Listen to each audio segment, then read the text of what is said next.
Hi everyone, welcome to another rousing episode of Popkate's Corner.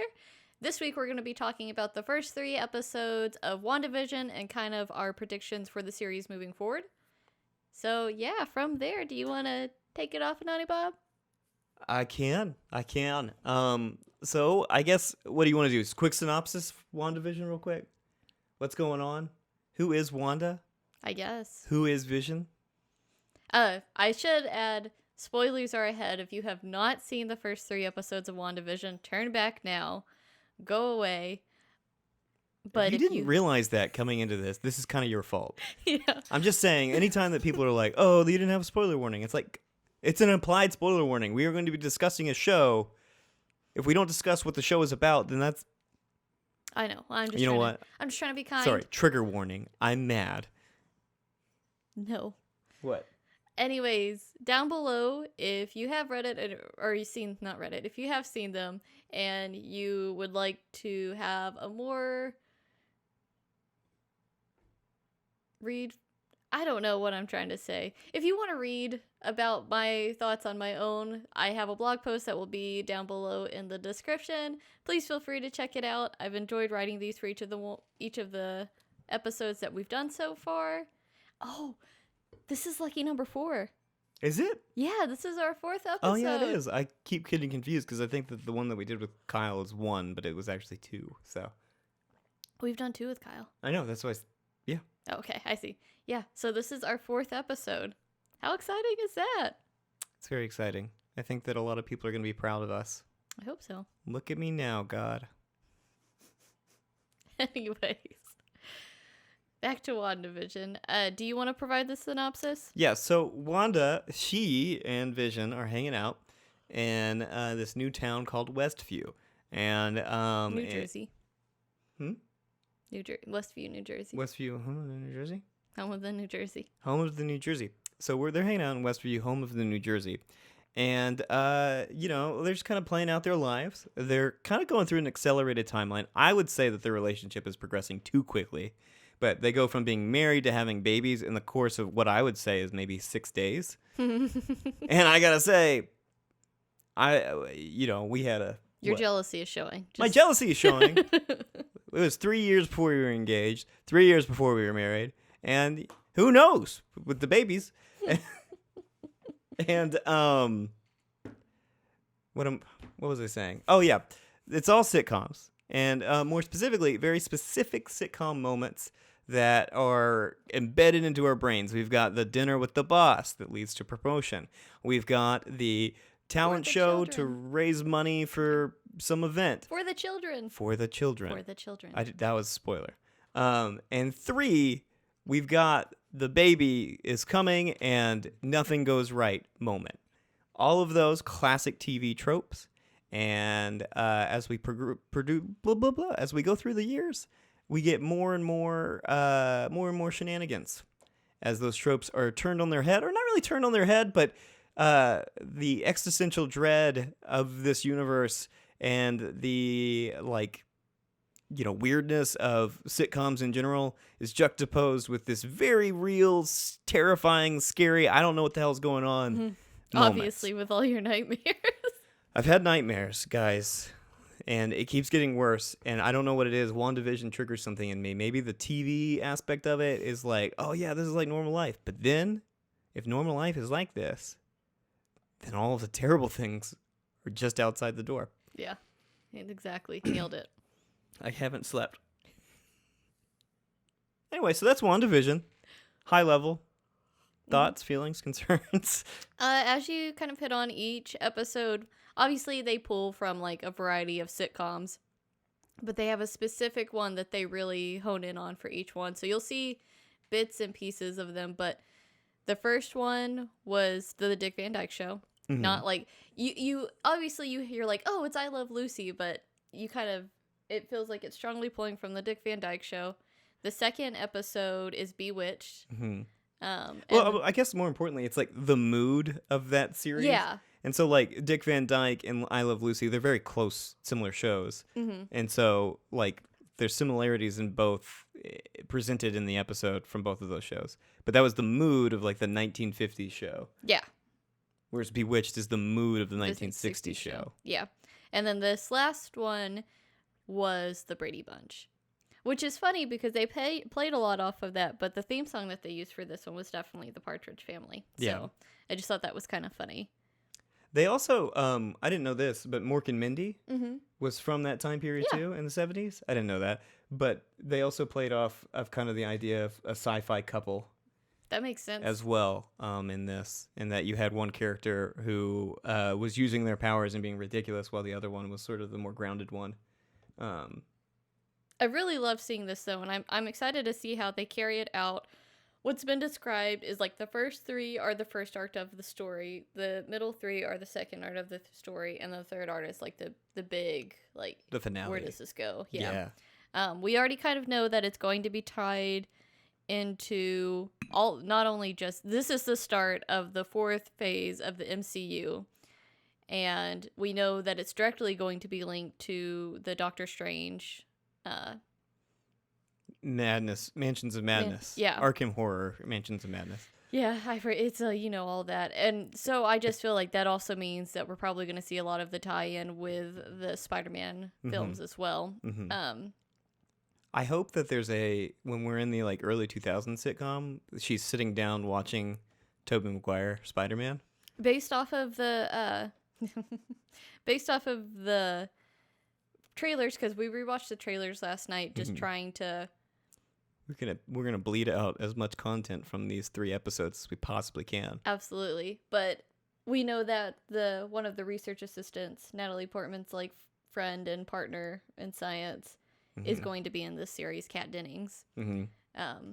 So I'm really very curious. I actually love this show. I was not a big fan of the first episode, so the second episode I watched it and I was like, I'm more into this, but I really didn't like that first episode. And then the third episode, I was like, okay, I'm hooked. I'm part of it now. Yeah, I'm ready. Let's see where this is going. So what about the show hooked you? Like, why did the first episode, I guess it didn't turn you off because obviously you watched the second episode. Good thing they released both at once. Thank God, yeah. Why did the second episode hook you? What was better about it? So the thing with the first episode is I feel like they really wanted to hit home the idea of them playing with sitcoms. Yeah. And we got a tease of things that were happening. Like we had the big scene with the boss where he gets, I wouldn't say violently, but like just outrageously mad because they're not answering him. And they're almost stuck in this like confused state of not understanding. Like, this is definitely breaking the norm. Like, this is not how this evening goes. Yeah. This evening goes, it's a total mess. And in the end, we strike a commonality with the boss. And that's how that episode of a sitcom goes. But then, he chokes and she finally tells Vision to save him. It's almost like he forgot he had the power to save him. Almost. And he cleared him of the thing he choked on, and then they were like, "Oh, well, this was such a success," and leave. Yeah, it's like the episode got off the rails, and then then it was done. Yeah, and then it got back on. Yeah. It was like we fell off, we went through this weird forest of crazy nonsense, and then we got back in the car, and everybody was like, "Well, we're just not going to talk about what just happened." It also felt the most disconnected between Wanda and Vision, because most of the episode they're not together. They're separated, yeah. So there was just a lot about the first episode that I was like, okay. And the second one had that as well, but they were finally giving us stuff, and I don't feel like they gave us much in the first episode. They were just like, here's how it goes, just to give you an idea, like what we're playing with. Right, it was establishment of the premise of the show. And because of that, I just didn't feel like, and maybe, we'll come back at the end, because the goal is we wanted to talk about the first 3 after they aired, because this is what was shown to critics before they did all of their reviews. And then we wanted to come back at the end and kind of revisit the series and see, were we able to accurately predict anything? Were there things that, like, I'm completely, like, the first episode was dumb. Is there stuff in the first episode that I just... That's more relevant than we thought, yeah. Exactly, like... but the second episode, it still played a lot on the strong sitcom shtick, but that ending is most definitely what hooked me. Oh, yeah. What is the beekeeper? Who be the beekeeper? And then just also having, because it's like the first time Wanda almost acknowledges that she's in this real world and she's somewhat in control. Yeah. And she's like, no, and rewinds it back to where they were beforehand.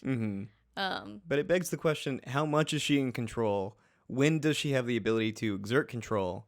And is she exerting control because she doesn't want to return to the real world? Or is it something else entirely? Like, does she know that she can control it and just chooses to do it at very specific times because it's a rejection of the reality of the world? Like, she saw the Sword Shield logo, she knew that this was significant and said, I'm gonna nope out, thank you.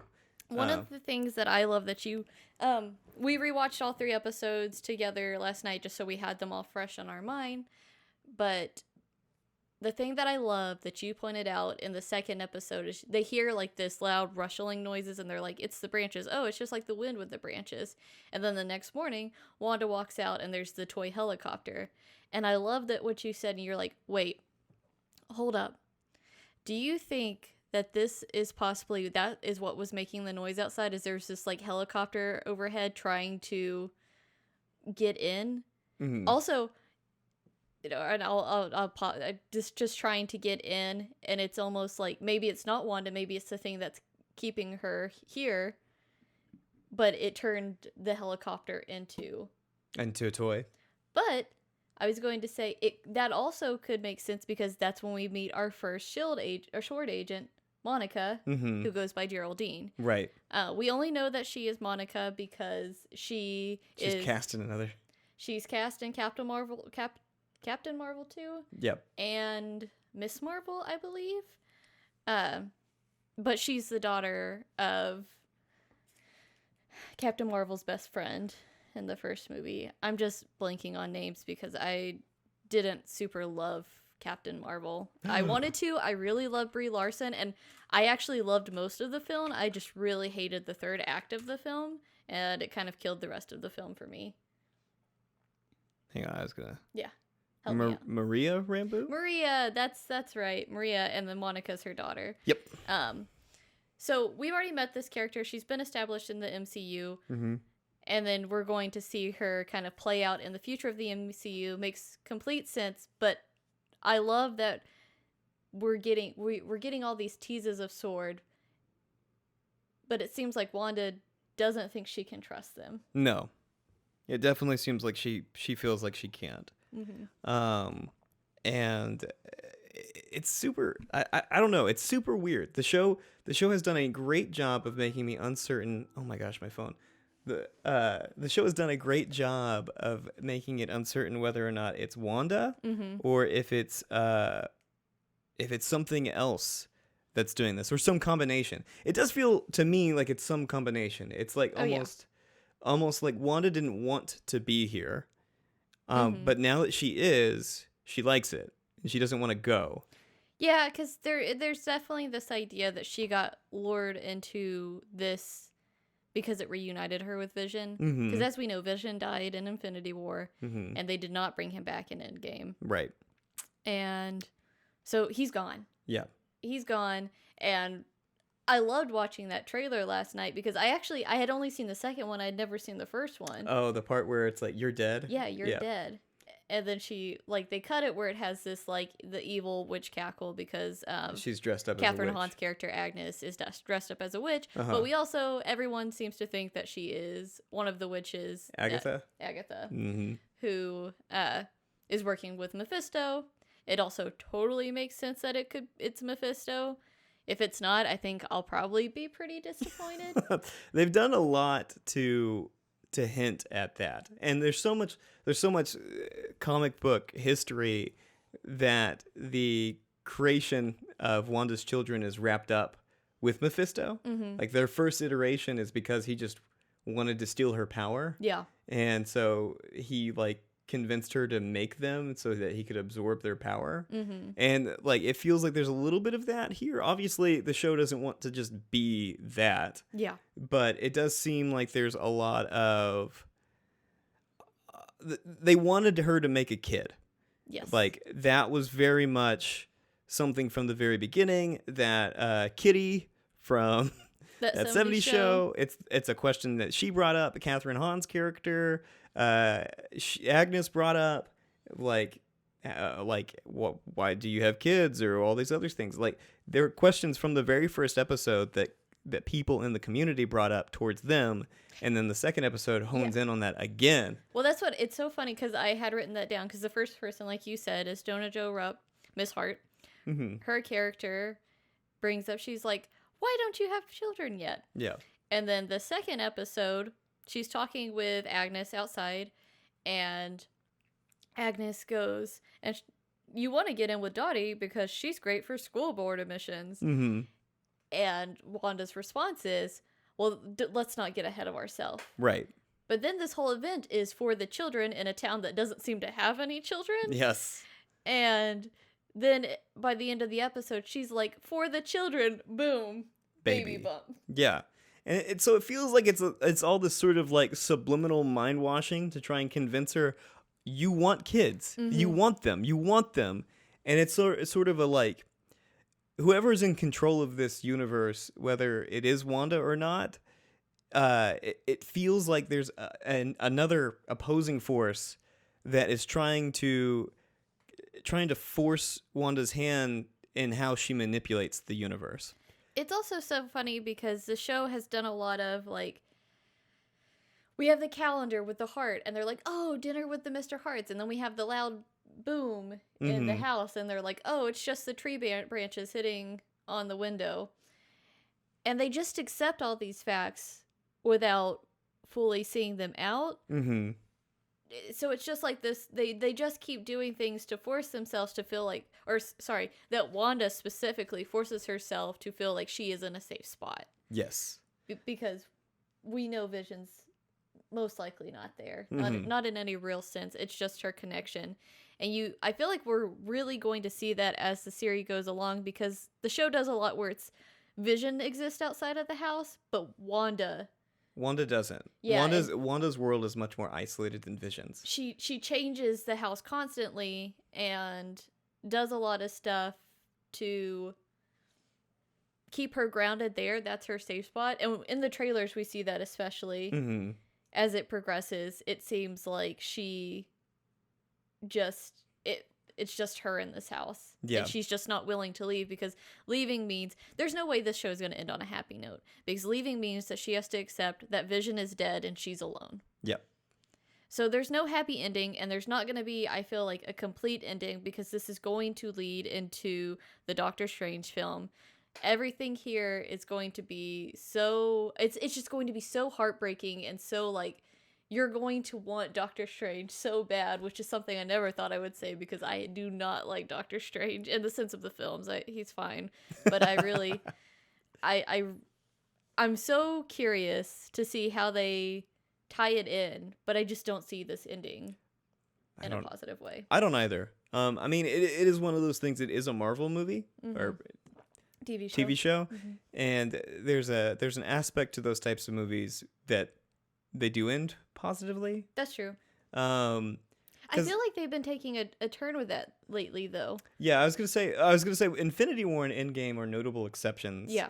To that rule, and that they went out of their way to kill Black Widow, and that was a death in Endgame that was genuinely there because they knew that the stakes had to be high, and they knew that they had to have a character not come back. And that's what I feel like the Black Widow film, when it finally gets released, I don't think it's going to... Oh, people are like, well, she's gone. What does it matter? Well, from what I am understanding, Florence Pugh, who's that? Who will be her little sister in the film. Is she going to take on the mantle? That's what it sounds like. It sounds like we're really gearing up for like a Young Avengers type thing. Yeah. And we're seeing it more and more, where Cassie Lang has grown up. We're getting... Spider-Man's young. We're getting Hawkeye, Kate Bishop. WandaVision had twins, and maybe they will disappear, but I have a feeling we're just going to see them grow up really fast in this show. I think so too. I think we're going to get I mean, the fact that they pick Full House. Yeah.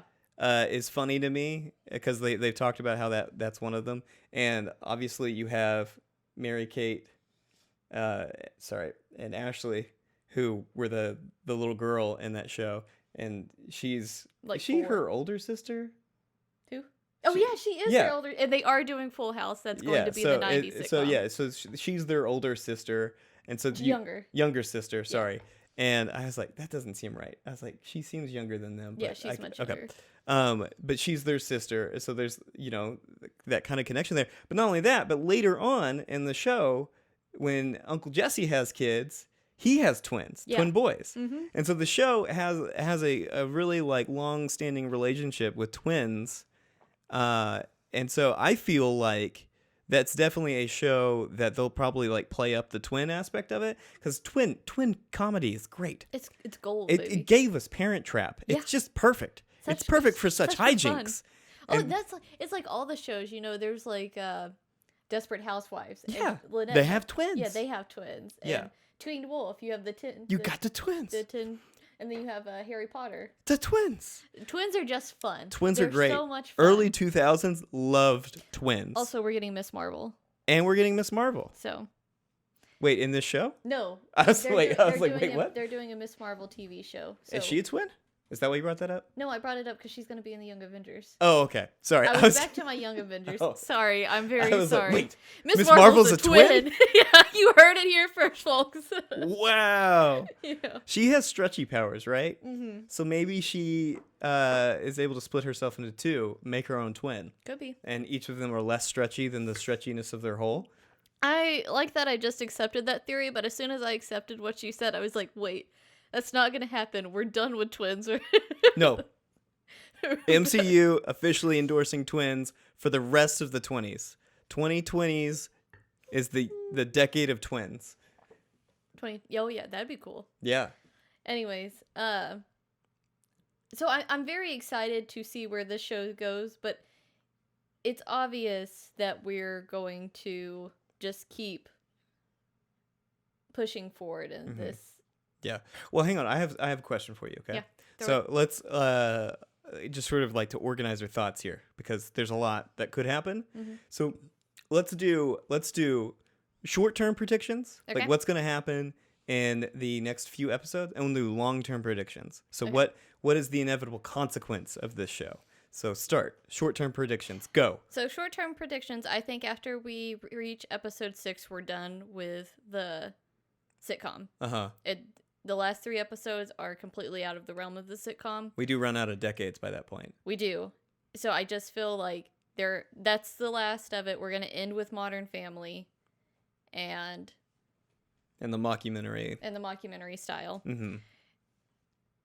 And from there, we're just going to see the complete breakdown. It's going to be business as usual. We're going to see the complete breakdown of Wanda. Mm-hmm. As I already mentioned my prediction before, I think with each episode, we're going to see the twins grow up. Yeah. I think Agnes is...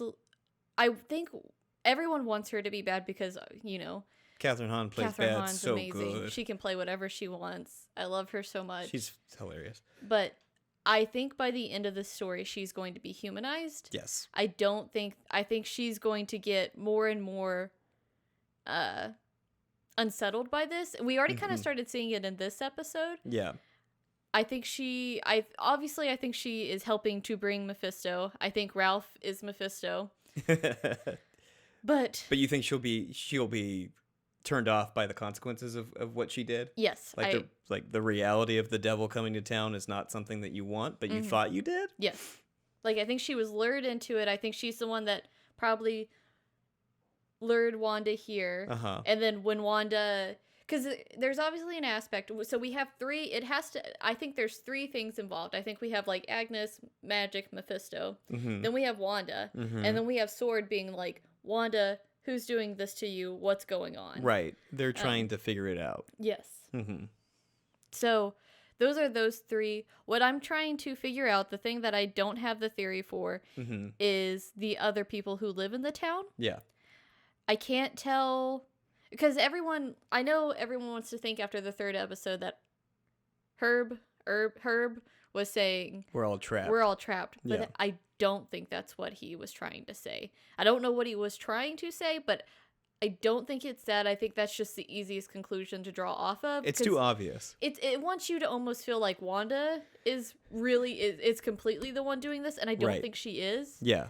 I think she's starting to get more powerful and is kind of taking over it, right. but I still don't think she's really in control of the people in the town. Yes, I think that there are aspects of the town pushing back on her. And, like, the narrative of like, the story, that is something that's being kind of almost put upon her. Yes. It feels like it was put upon her for these first 3 episodes to get her to this point, to have babies. So now the next question is, where do we go from here? Because if the end goal was for her to have children, well, the town worked fast. Yeah. For the children. For the children. So the question is, do we want... Is the town now going to be committed to the shaping of those children? Yeah. Are we gonna see things and actions that force Wanda down certain paths to have the children experience life in a very specific way? And we know for a specific end goal? More children get brought in. Oh, we do? Oh yeah, because we see the Halloween and stuff like that. Yeah. In the Which previous. I think is going to be the Modern Family episode. Right. That looked modern. Yeah. It looked like from now. Mm-hmm. But what? So I guess I'll pause. The last thing I wanted to hit on. Okay, I completely lost it. So you go. And if it comes back to me, I will be like, stop, pause. Okay, it's my show. Yeah. My question for you was, okay, so what's the long-term consequences of this? So assuming multiverse, you think that the multiverse is the long-term consequence of this? That Wanda is going to splinter it off? That after all of this, like, what's her rationale for creating the multiverse? Is it an accident? Is it bigger than that? Well, just playing with theories, or just playing with the idea. Yeah. What is the one thing that Wanda wants more than anything? Probably Vision back, it seems like. And maybe even Pietro. Oh, Pietro too, yeah. Those that she's lost. By opening up the multiverse, could she not get them back? Could be. I mean, there's also a question of her childhood in general was lost because... So they were so scared of the Stark bomb. Yeah, because of the Stark bomb. I can't say. Which I think is going to come back and play a big... And to play a big role? Because they kind of keep... They did that in the first episode where they really hammered that home with the toaster commercial. Yeah. And also, it's the only commercial that was not Hydra so far, which I thought was very interesting. I have something to say about that, so... Do you want me to say that now? Sure, go ahead. I think it was an intentional juxtaposition. Hydra, we know, is evil. Mm-hmm. But in Wanda's world, especially when she first came into the universe, Stark Industries might as well have been Hydra. Mm-hmm. As far as she cares. Yeah. That Stark Industries ruined her life. Hydra didn't ruin her life. So I think the juxtaposition was basically like... the combination, like, these two companies, these two entities are evil, and... The fact that they're commercials, I think, is like a subtle nod at, like, you're made to like things and sympathize with things that are bad all of the time. And these companies and these corporations and these governments and things like that, they are not good inherently. Their actions go back and forth. Tony Stark and his company are not good people until Tony Stark decides to not be a shithead. I love your thought on this. Yeah, I just think it's an intentional juxtaposition to be like, hey, remember Stark Industries isn't great. Like, until Tony takes over, his family is involved in a lot of atrocities. The beginning of Iron Man 1 is him selling weapons in the Middle East. Yeah. Like, the fact of the matter is, the Starks profited off of global conflict. The difference between the Starks and the Hydra organization is kind of irrelevant because they both succeeded when the world was in chaos. Mm-hmm. So, and it wasn't until, like, he got stuck in the situation himself that he had that introspective moment. Exactly. Tony Stark continues to be a jerk until he gets kidnapped in the Middle East in the first movie. And I think that choice to have Tony to be Stark Industries mm-hmm. with an innocuous product. All of them are innocuous products. Yeah. All of them. It's a toaster. It's a watch. It's bath soap. Yeah. They're all innocuous products, but the intention behind them is to humanize that company and to take away the sort of like the negative feelings you have for that. Because Stark Industries, even at that time, is a government contractor making weapons. But you know them as the ones that make that toaster that makes toast so good. So like it's the same thing. Yeah. They're trying to make that connection that evil in the world, like there isn't like a good side, bad side. It's to remind you that Stark Industries is the cause of much of Wanda's suffering. And while you know that Hydra is bad, let me remind you by first showing you this and then showing you images of bad things. Yeah. So you're remembered. Anyway, that's my thought on that. No, I love that. So what are some of your kind of like short-term, long-term predictions? Short-term, long-term predictions? So short-term predictions, I think throughout the course of the show, Wanda gets more and more powerful. Yeah. I think that she's becoming comfortable with the idea of this universe. And I think that there's probably two things at play. One, I think she is getting more powerful just by maintaining it.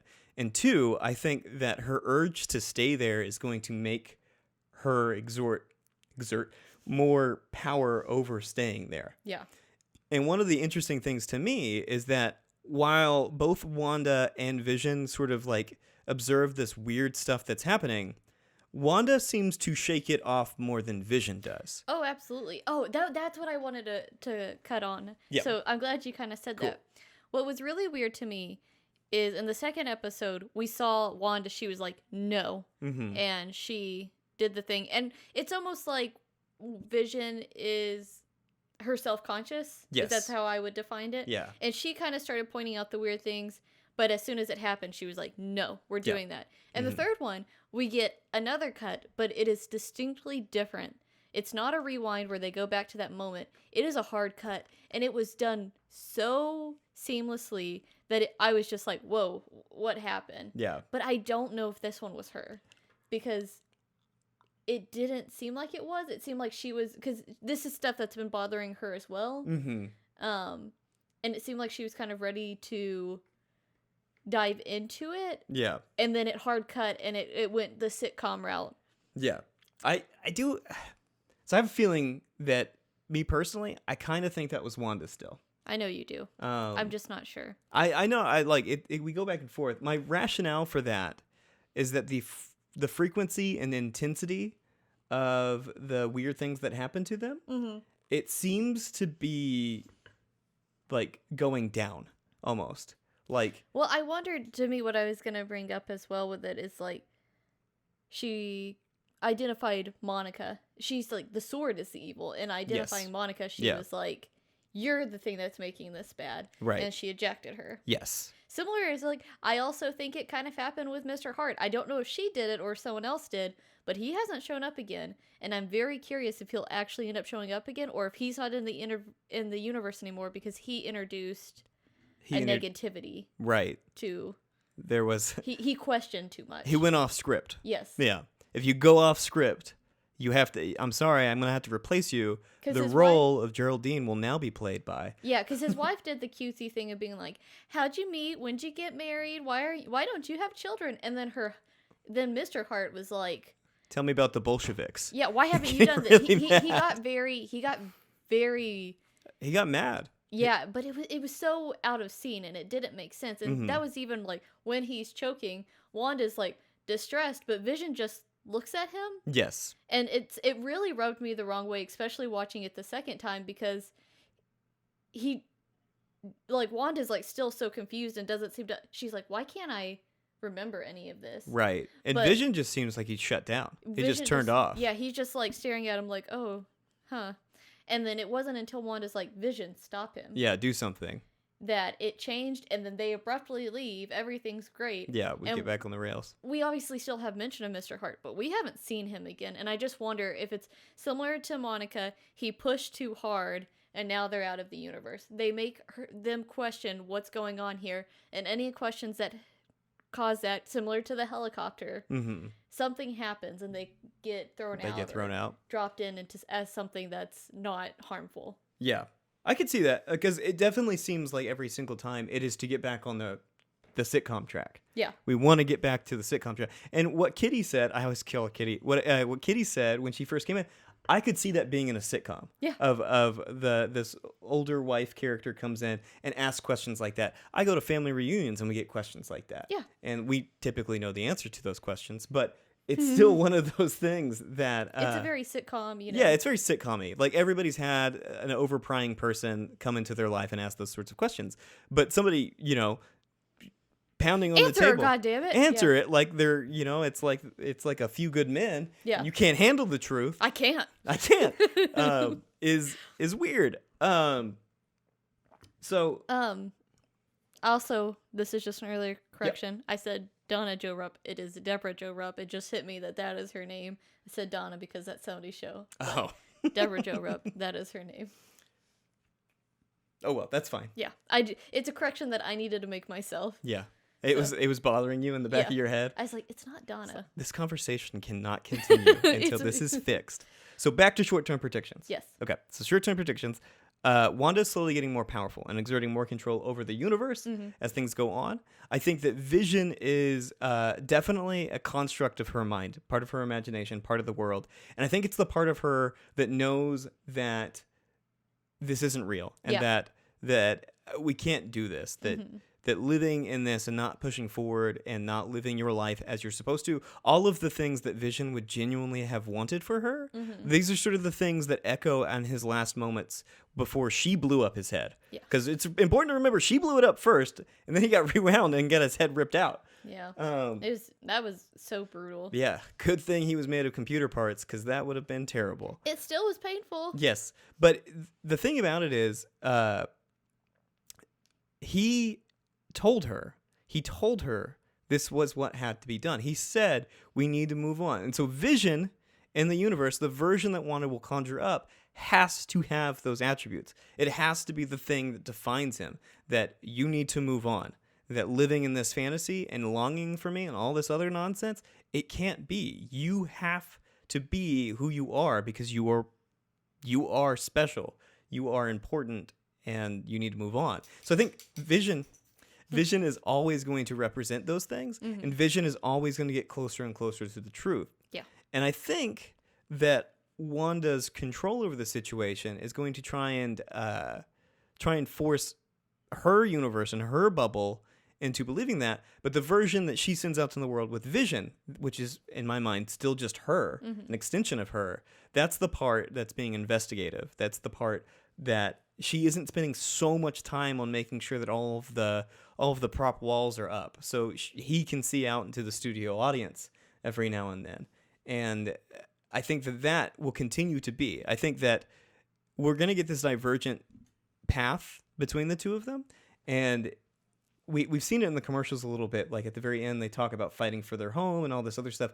I think that there's sort of a coming together. Yeah. And it's like a synthesis of both realities can still be acceptable, and a reality where Vision is gone is one that can exist, but a reality where what he impacted on her is also just as valid as and important. And I think that Vision and her come to that accord.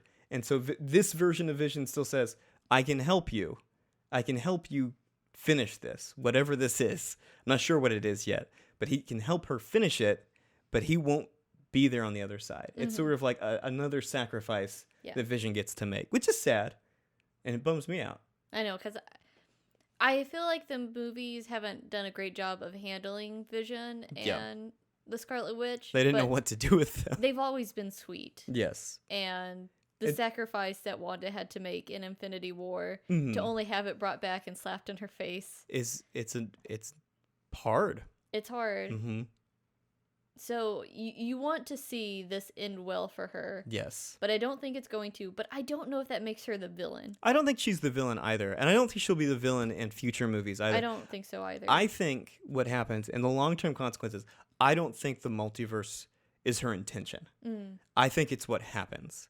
I think that her exertion over trying to topple S.H.I.E.L.D. or Mephisto or whoever it is leads to the multiverse as a consequence of how powerful she has to push back against this villain.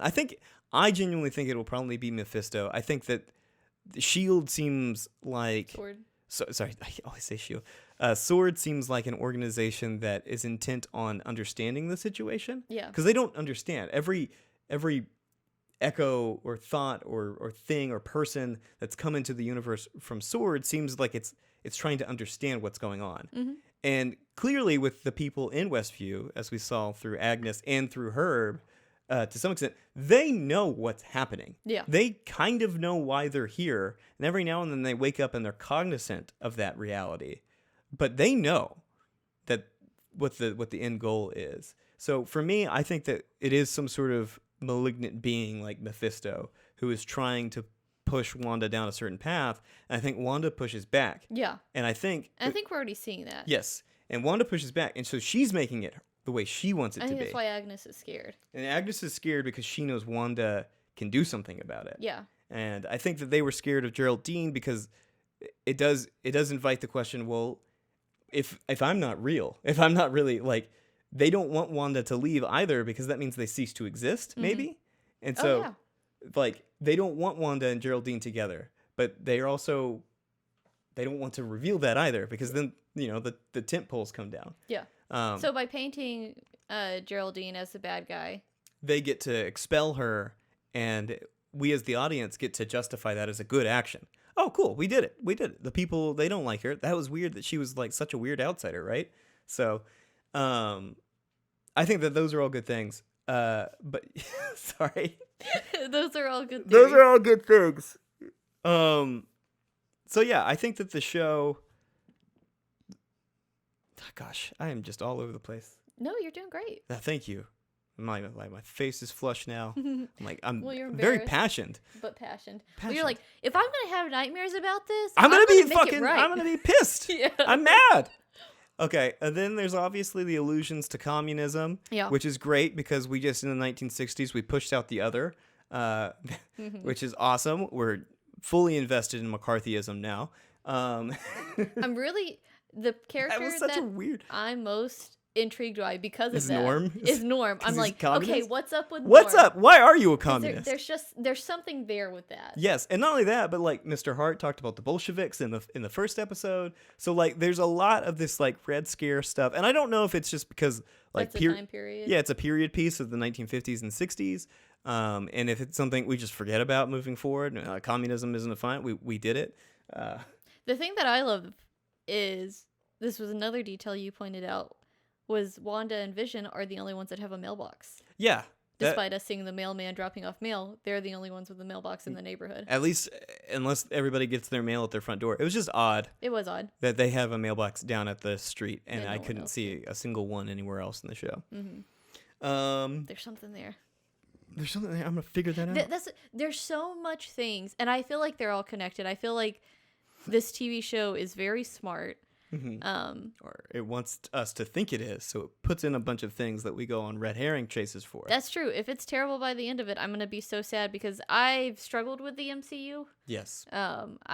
There's not a lot that's really excited me. Yeah. Or maybe it's like, yes, you've enjoyed this show quite a bit. I've enjoyed this show quite a bit, and I'm very excited to see where it goes. I also love sitcoms, so the fact that it's playing on the sitcom trope, that's just speaks directly to my soul. Yeah. So I'm very excited to see how this grows, and I really hope it's one of those things that you kind of have to accept that I don't think we're going to get a complete ending, and I don't think that it's going to be happy. Right. I've already accepted those things. Yeah. There's a part of me that feels like Wanda will understand that her children aren't real. Yeah. At some point. And I think that will be a very heartbreaking moment. Because I think that they, like you, I 100% believe by episode 6, we're going to have 2 adult boys about to go to college. Yeah. And we'll do that sitcom trope. We'll do that sitcom trope where they go off to school and we never see them again. No, we'll do that sitcom trope where it's like, all right, they're grown up, so everyone has to move and go their own separate ways. Right, yes. That would be perfect. Like the ending of Modern Family and literally every TV show ever, because we can't continue to live together. So yeah.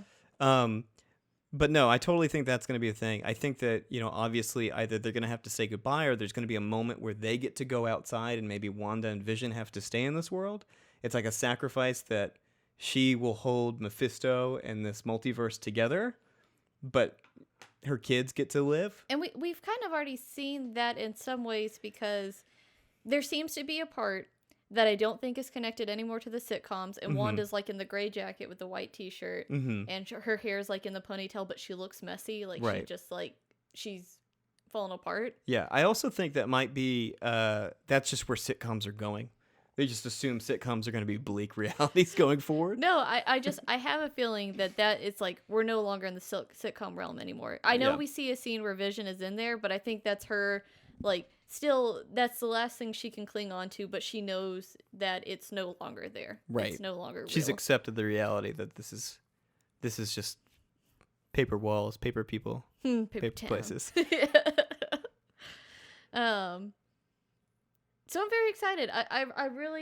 I am hopeful for this show. I'm excited to see where it goes. I wish it wasn't coming out on a weekly basis. I feel like this show is especially one of those. Come on, Disney. That would have been beneficial. Like, if you have it set in 3-episode acts, I kind of would have liked those 3-episode acts. Yeah. I would have liked those all together instead of doing this like slow tease of week by week, because they haven't done a good job of building the mystery in the first 3, I would say. They finally got you to the point, but you still don't know anything. Yeah, there's so many unanswered questions, and not even enough threads to go on. Like, we're sitting here talking for almost an hour, but there's really not much to go on. No, there really isn't, and that's the thing that I think it could have benefited if it at least released them in acts, or done something where maybe it was 2 episodes a week. Like I said, I've been a big fan of how HBO Max does their stuff, because I think by doing the 3 episodes, it's like, oh, there's your hook. And I feel like this episode would have been a bigger hook ender than the second was. Yeah. I mean, the second one had the beekeeper thing, but to be honest with you, the beekeeper thing felt thrown in. It like did. An intent to like, oh, the show wrapped up, but we need something to make people come back next week. And it still doesn't feel complete. Like, I don't know if we'll ever see that again, because I know that we see the sword symbol, but are they actually sword? And why the bees? Yeah. And I know the show has done a lot with hexagons, and bees kind of play with that hexagon shape with the honeycomb and stuff. So it's a lead-in to Ant-Man and the Wasp 3, the Quantum Leap, Quantum Realm. It's perfect. I think these really would have benefited if they told us that these are 3-episode arcs. I think it would have been a great way of like, all right, here's the 3-episode arcs. I think they would have been more engaging, especially since most of the episodes are less than 30 minutes. Yeah. Yeah, I don't know. After getting spoiled on TV, that was like, oh, here's the full thing all at once. Go watch it and everything. I get upset that we're going back to these models that are more traditional television. I am too, yeah. I think it's dumb. And Disney, you are to blame. Thank you. I know it's a money thing. Keep them month by month. Keep them month by month. It just sometimes makes the story drag. It does. I like, even last night we watched the 3rd episode that morning, and then I was like, okay, I'm watching all 3 together because I want to talk about this, but I want to have it all fresh in my mind. And I feel like when you watch it by week, you kind of lose that freshness sometimes, especially because other things happen, things come along, and sometimes I benefit from getting them and all choosing in one to big consume. chunk. Yeah. Yeah. Like over a weekend or something like that. That's fun to me. I think that is fun because then we usually have discussions the whole time. Exactly, but we don't usually record them, and we say many more of the better things than those moments. We're more interesting. Yeah, far more interesting when the camera's not on us. My face isn't so red, but that's just Wanda, you know? Yeah. Wanda does this to people. She hurts them. She turns them into Vision. Everyone around her is going to be red-faced pretty soon. No, I think this is kind of a great way of ending this episode. Okay, well, I had one more question, if that's okay. Absolutely. If you want to end it, let's hear your question. So, this was something that that I'd kind of heard going around. So I remember these being very popular for a little bit, but it's it's sort of the existential horror cartoon or the existential horror TV show. I think like Tim and Eric Awesome Show did this. Too Many Cooks for Adult Swim did this. There's the I'm so sad because I'm like, yes, and then you list like the examples and I'm like, I hate all of those things. And I feel bad. I know they're huge. It's the Don't Hug Me, I'm Scared. I don't know that one. You know it. It's like the puppet people on YouTube, and it's always framed as a kid show, but then at a certain point, it gets real creepy. Well, that's what this show's kind of scary. So, obviously, because you're having nightmares. I know, every night. So I guess my question is, like, do you think like the show feels inspired by those in some sense to sort of create this underwhelming sense of horror and things? But this is creepy to me, creepy in a way that horror movies never are. Yeah. Why do you think that? Why do you think this is so much creepier? Mentally? Why do you think I'm having terrible dreams? I think it does a lot mentally. Mm-hmm. I feel like a lot of scary movies are entertaining because there is usually a mystery aspect, but especially with modern horror films, it focuses more on the scare tactics, the scare jumps. Yeah. I think that's part of the reason why The Haunting of Hill House was so good, is because you really had such a good mystery element to it that you had to figure out the mystery while being really forced into understanding what's going the same time. You had to watch the screen to get the story, and you knew that the screen was going to be horrifying. And this one's done a lot as well psychologically, and I feel psychological horror is always the horror that is more lingering. It's the thing that really...